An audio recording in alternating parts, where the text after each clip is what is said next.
And in parenthesis, let me tell you this, that throughout the entirety of my time underground in South Africa under apartheid, every house I slept in, every dinner I ate, every car I drove in was provided by Jewish activists of the African National Congress.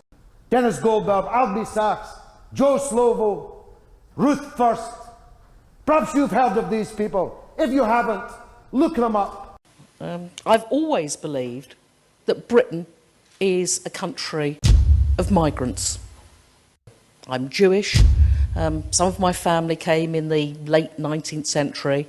I'm Sephardi on my mother's side. The leaders of the socialist, communist, trade union, liberal, Enlightenment, throughout the 17th, 18th, 19th centuries, were great Jews. Marx himself was a Jew.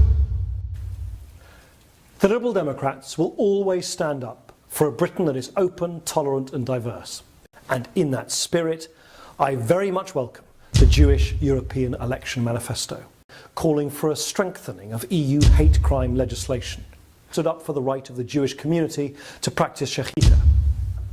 As a party, we wholeheartedly value the relationship we have with the Jewish community, both in Britain and internationally. Israel has a powerful stranglehold on the American government. They control both members of the House and the Senate. They have us involved in wars of which we have little or no interest. Our children are coming back in body bags. Our nation is bankrupt over these wars. And if you open your mouth, you get targeted. We went to war against a guy who had absolutely nothing to do with 9/11.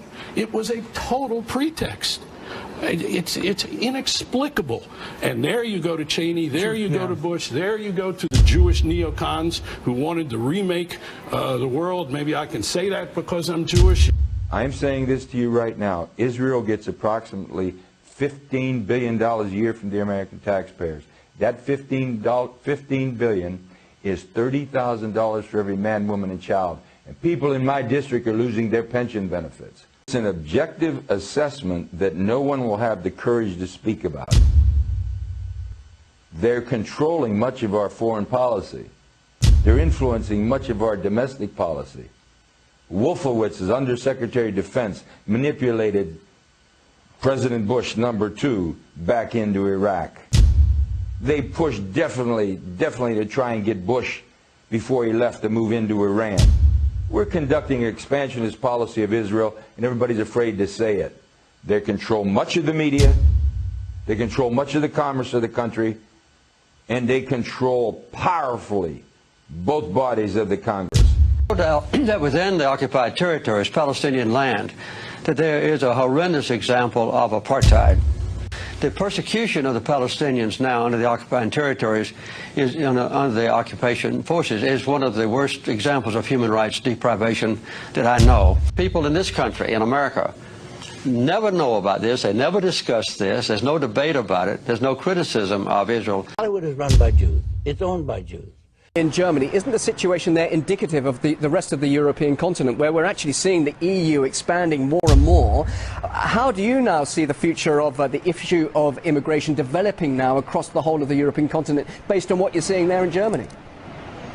This is a very good point, because immigration is the future. The British model is actually being pushed to its limits now. There's a very high level of ethnic mix in Sweden. I think it stands at about 15%. And people are saying Sweden can't withstand this anymore. So you have to really make a good policy of immigration all over Europe.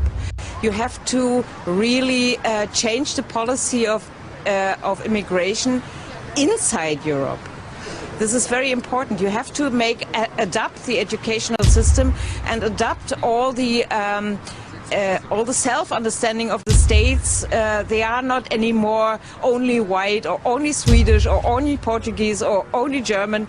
They are multicultural places. The current wave of anti-Semitism in Sweden will pass, and that Jews have an important role to play in a country undergoing profound change. I think there's a resurgence of anti-Semitism because at this point in time, Europe has not yet learned how to be multicultural. And I think we're going to be part of the throes of that transformation, which must take place. Europe is not going to be the monolithic societies that they once were in the last century. Jews are going to be at the center of that. It's a huge transformation for Europe to make. They are now going into a multicultural mode, and Jews will be resented because of our leading role.